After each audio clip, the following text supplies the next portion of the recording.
Raghav story सुनोगे? Story सुनो। सुनो इधर राघव, देखो देखो मम्मा की तरफ देखो। सालों पहले एक घंटा घर में टिंकू चिड़िया अपने माता पिता और 5 भाइयों के साथ रहती थी। टिंकू चिड़िया छोटी सी थी, उसके पंख मुलायम थे। उसकी माँ ने उसे घंटा घर की ताल पर चहकना सिखाया था। घंटा घर के पास एक घर था जिसमें पक्षियों से प्यार करने वाली एक महिला रहती थी। वह टिंकू चिड़िया और उसके परिवार के लिए रोज रोटी का टुकड़ा लाती थी। एक दिन वह बीमार पड़ गई और उसकी मौत हो गई। टिंकू चिड़िया और उसका पूरा परिवार उस औरत के खाने पर निर्भर था। अब उनके पास खाने के लिए कुछ नहीं था और ना ही वो अपने लिए खाना जुटाने के लिए कुछ करते थे। एक दिन भूख से बेहाल होने पर टिंकू चिड़िया के पिता ने कीड़ों का शिकार करने का फैसला किया। काफी मेहनत करने के बाद उन्हें 3 कीड़े मिले जो परिवार के लिए काफी नहीं थे। वे 8 लोग थे, इसलिए उन्होंने टिंकू और उसके 2 छोटे भाइयों को खिलाने के लिए कीड़े साइड में रख दिए।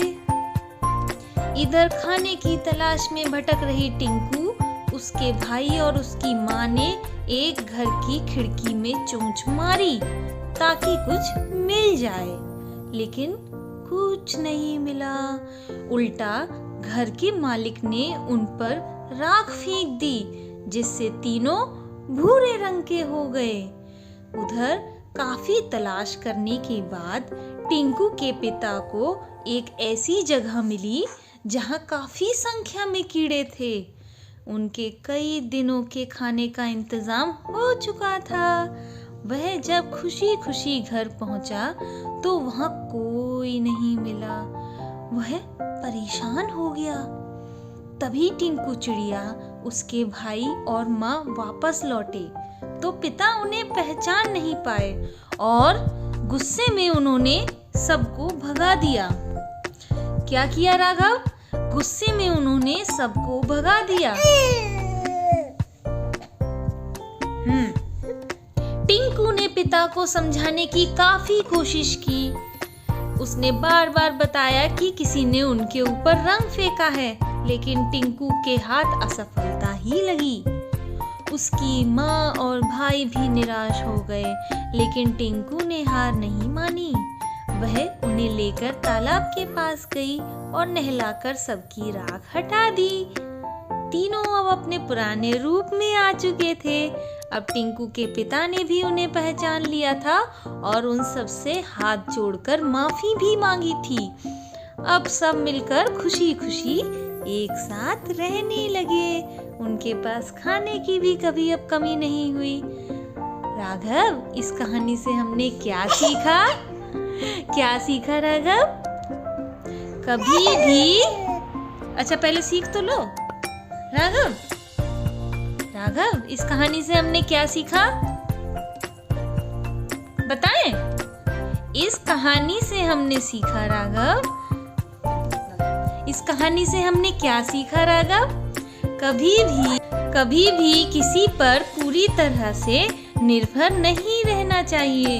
इंसान को खुद मेहनत करके अपनी जरूरत की चीजों को जुटाना चाहिए, तभी वह हंसी खुशी अपनी जिंदगी जी सकता है। कहानी खत्म। कैसी लगी कहानी राघव? कहानी अच्छी थी ना? आप किसी पर कभी निर्भर मत होना।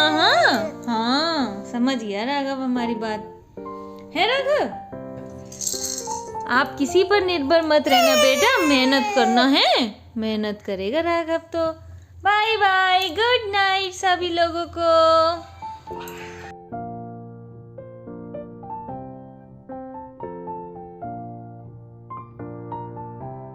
है।